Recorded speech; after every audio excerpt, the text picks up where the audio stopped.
교회는 복 받기 위해 나오는 곳이 아닙니다. 내가 돈 많이 벌고 잘 되기 위해, 내 자녀가 출세하기 위해 하나님께서는 그런 복을 주시지 않습니다. 하나님의 영광을 드러내시기 위해 하실 수도 있지만 하나님께서 주시는 은혜는, 하나님의 구원은 그것보다 더 위대한 것입니다. 제 동생은 아직 기독교에 대해서도 잘 모르고 하나님을 믿는다는 것에 대해서도 관심이 없습니다. 복음에 대해서는 제가 조금 말한 적 있지만 혹시라도 명절에 기도할 일이 있거나 기도 제목을 물어보면 아직도 하나님 로또 되게 해주세요라고 기도하는 놈입니다. 교회를 처음 다니게 된다면 하나님과의 관계를 맺고 거듭나기 위해서, 온전한 믿음을 갖기 위해서 한 가지 중요한 깨달음이 필요합니다. 바로 죄의 문제와 해결이라는 명제입니다. 사람은 창조주 하나님에 의해 만들어진 피조물입니다. 하나님의 형상을 따라 창조되었고 하나님과 함께하도록, 하나님과 교제하도록 만들어진 존재입니다. 하나님의 음성을 직접 들었고 사랑과 축복의 손길을 누리며 살았습니다. 하지만 인간의 죄는 하나님과의 교제를 끊어지게 했습니다. 로마서 3장 23절에는 말씀합니다. 모든 사람이 죄를 범하였음에 하나님의 영광에 이르지 못하더니. 성경에서 말하는 죄를 쉽게 표현한다면 자기 마음대로 하려는 것이라고 할 수 있습니다. 하나님을 인정하지 않고 자신이 주인이 되어 사는 삶을 말하는 것입니다. 사람은 죄에 빠져 하나님으로부터 떠나게 됩니다. 하나님과의 사귐이 끊어지게 된 것입니다.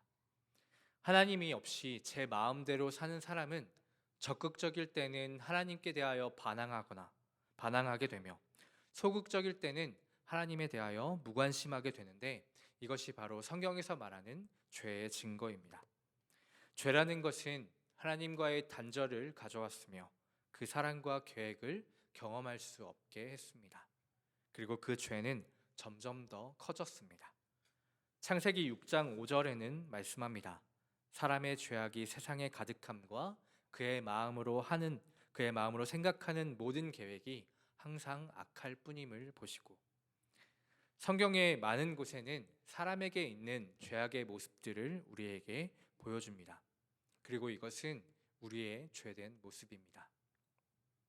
기독교는 인간의 죄의 문제를 두 가지 차원에서 설명합니다. 이것을 원죄와 자범죄라고 말합니다. 원죄는 아담의 타락 이후 온 인류가 갖게 된 죄의 본성입니다. 인간이 태어날 때부터 가지고 있는 죄의 상태를 말하는 것입니다. 모든 죄의 뿌리가 되는 죄를 지을 성향과 상태를 말하는 것입니다. 또한 자범죄는 개인이 자유의지로 실제 삶에서 짓는 행위적, 의지적 죄를 말합니다.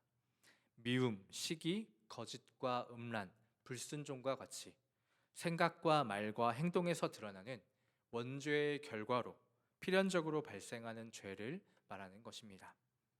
죄의 결과는 분명합니다.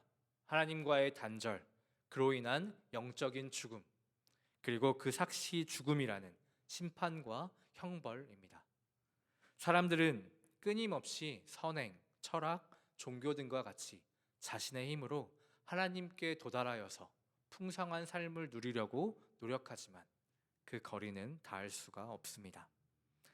하지만 기독교는 이것의 해결책을 우리에게 말해줍니다. 죄의 문제를 인간 스스로는 해결할 수 없고 오직 예수 그리스도의 대속만이 그 답이라는 것을 우리에게 알려줍니다. 오직 예수님만이 죄를 해결할 수 있는 하나님께서 세우신 유일한 방법입니다. 예수 그리스도의 십자가 희생이 우리의 죄를 대신 지신 대속의 죽음이 되며 인간의 원죄와 자범죄를 해결하는 해결책이 되는 것입니다.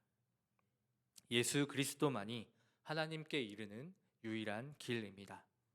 하나님은 그의 아들이신 예수님을 이 세상에 보내어 우리를 대신하여 십자가에 죽게 하심으로 우리의 죄값을 담당케 하셨고 하나님과 우리 사이에 다리를 놓아 주셨습니다. 예수님은 우리를 대신하여 죽으셨습니다.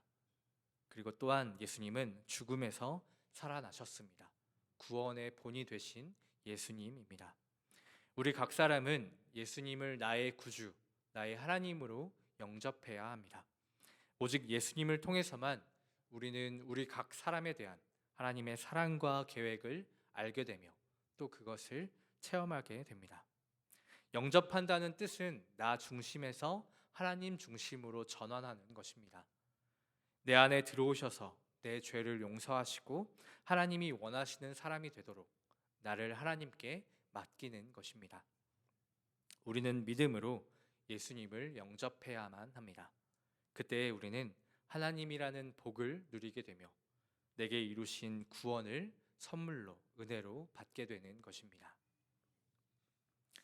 나는 죄인이다 라는 인식과 그 고백에서 오는 나의 죄를 위하여서 예수님께서 대신 죽으셨다 라는 믿음이 기독교, 교회를 처음 나오게 되면 전해야 하는 첫 번째 가르침이 되어야 합니다.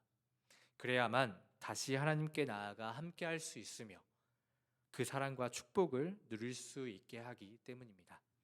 죄의 문제와 해결이라는 명제에 대한 깨달음이 없다면 우리는 하나님이라는 신앙이 아니라 그저 받기만을 원하는 복에 대한 신앙을 갖고 있는 것입니다. 만약에 혹시라도 교회를 처음 나오신 분이 있다면 아직 이 회개와 복음에 대한 가르침을 받지 못하신 분이 있다면 분명한 진리 위에 믿음을 세우며 하나님이라는 복을 누리시기를 소망합니다. 죄의 문제와 해결이라는 명제 앞에 우리가 해야 하는 한 가지 분명한 과정이 있습니다. 바로 회개라는 과정입니다. 하나님과의 관계 회복을 위해 하나님께 돌아가는 길, 하나님과의 교제를 다시 열어주는 행위가 바로 회개입니다.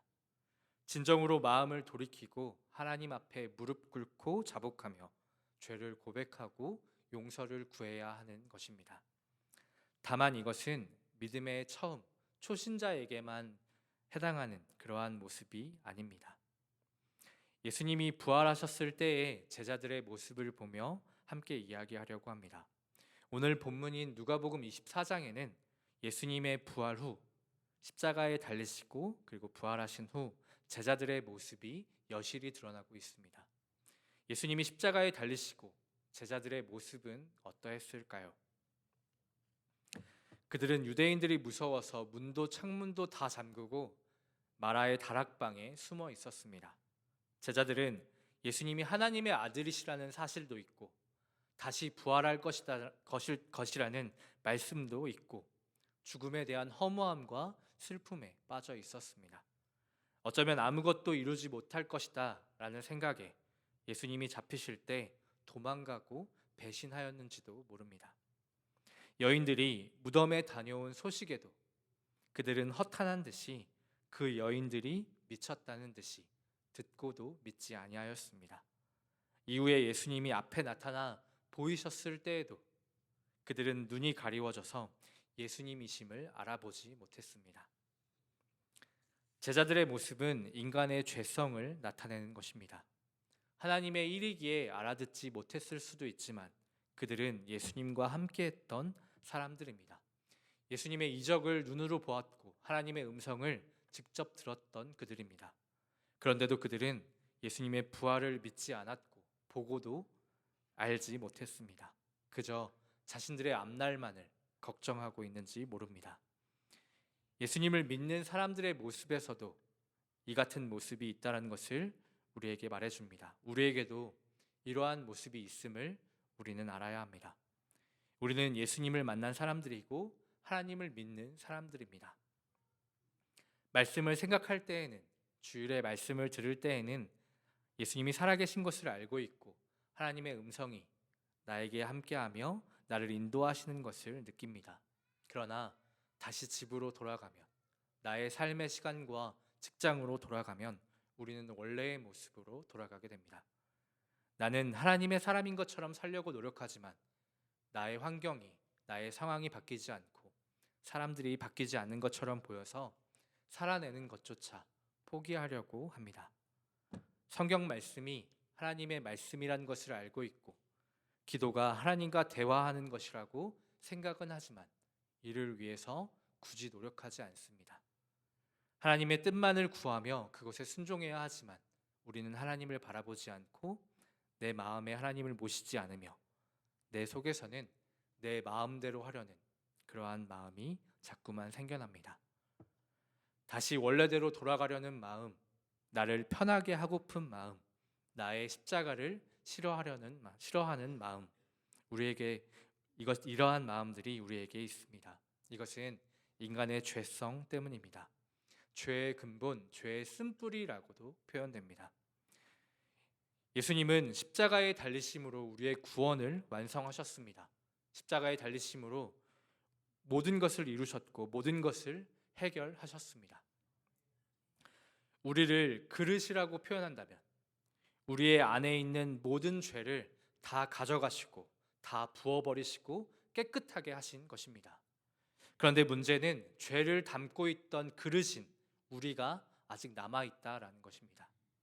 우리는 죄의 성질로 구성된 그릇이고 그 죄성은 우리에게 죄의 쓴뿌리가 되어서 우리의 의지를 요구합니다. 그 그릇의 안에 무엇을 담을 것인지를 우리에게 요구하는 것입니다. 우리의 안에 있는 죄성, 죄의 쓴뿌리는 온전한 성화의 순간에 완전하게 제거가 됩니다. 이를 위해 회개와 믿음이 필요합니다. 처음 영접을 위한 회개와 대속에 대한 믿음, 구원에 대한 믿음이 필요한 것처럼 회개와 믿음은 그리스도인의 생활에 계속해서 필요합니다.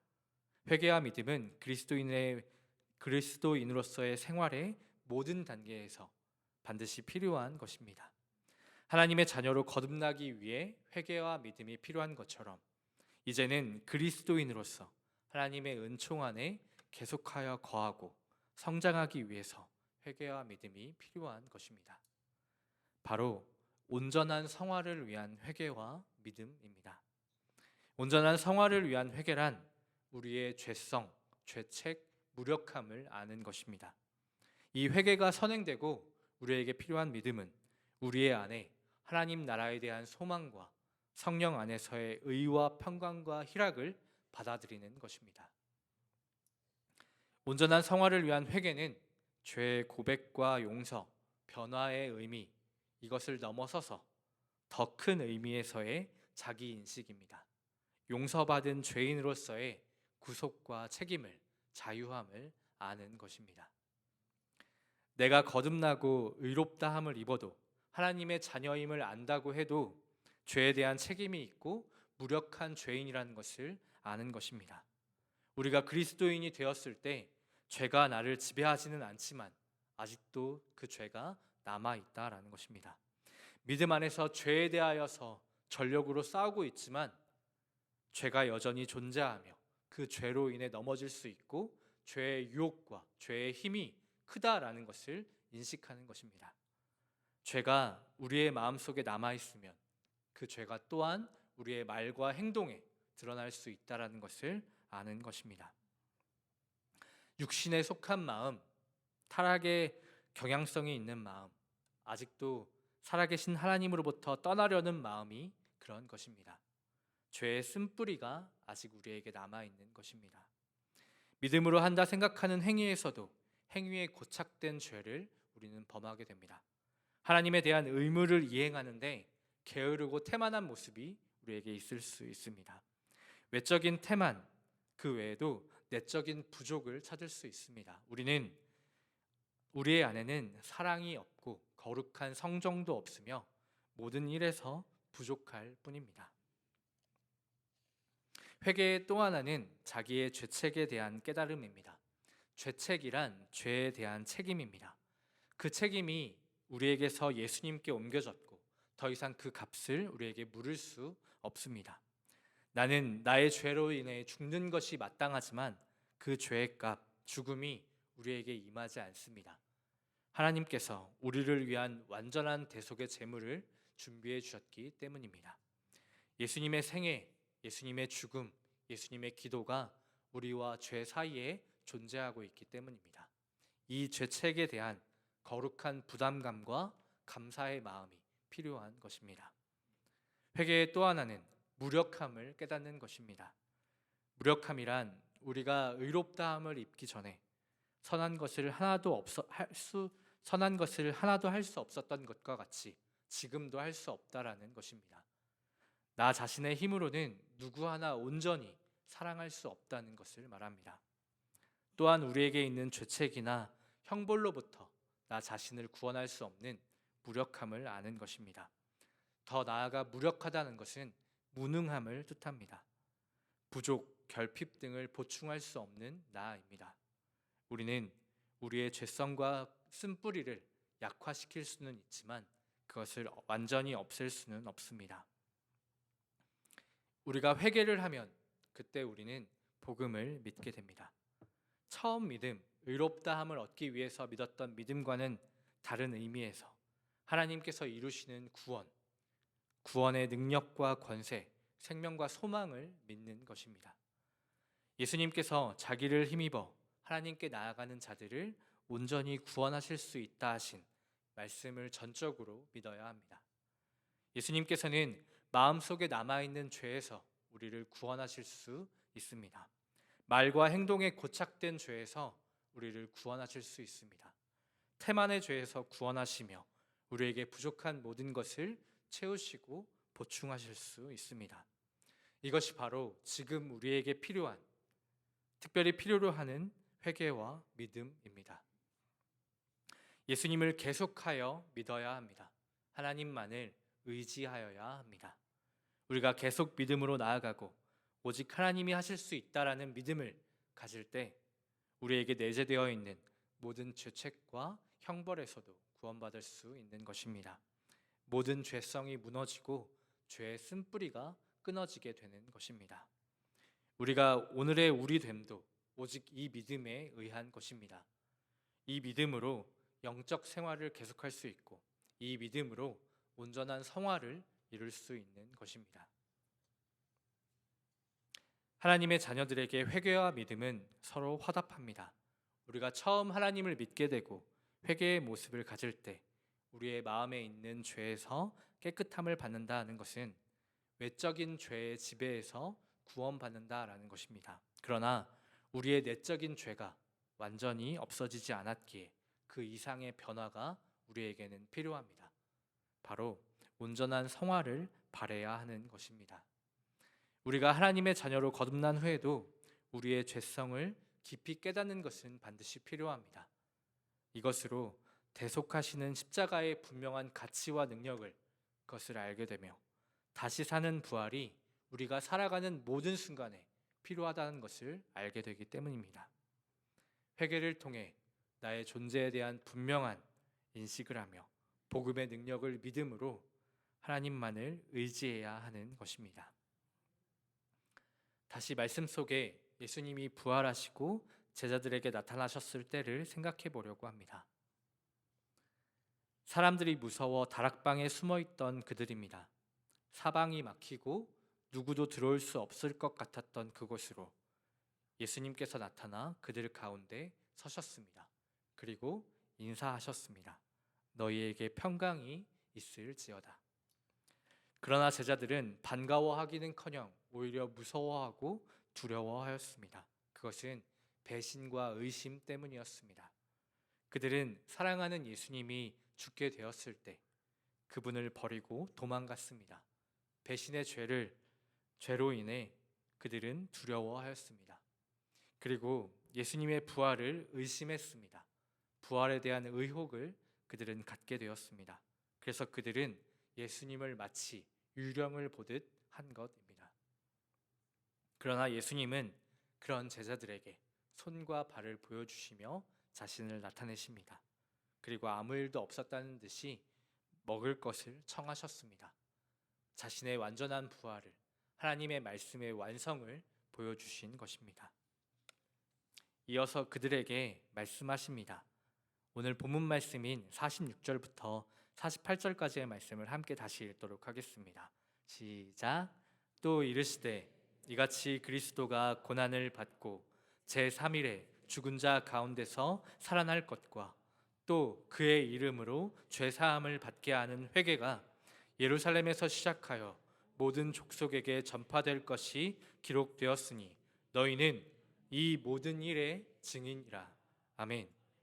당신이 성경에 기록된 대로 고난을 받고 사흘 만에 부활했다는 것과 회개하면 죄를 용서받는다는 것을, 그리고 모든 민족들에게 복음을 전해야 하는 사명이 그들에게 있다는 것을 예수님은 분명하게 말씀하고 계십니다. 아마도 제자들은 예수님께 모두 죄인처럼 고개를 숙이고 있었을 것입니다. 잘못했다고 용서를 구했을 것입니다. 그리고는 예수님의 말씀을 듣고 눈물을 흘리며 다시 기뻐했을 것입니다.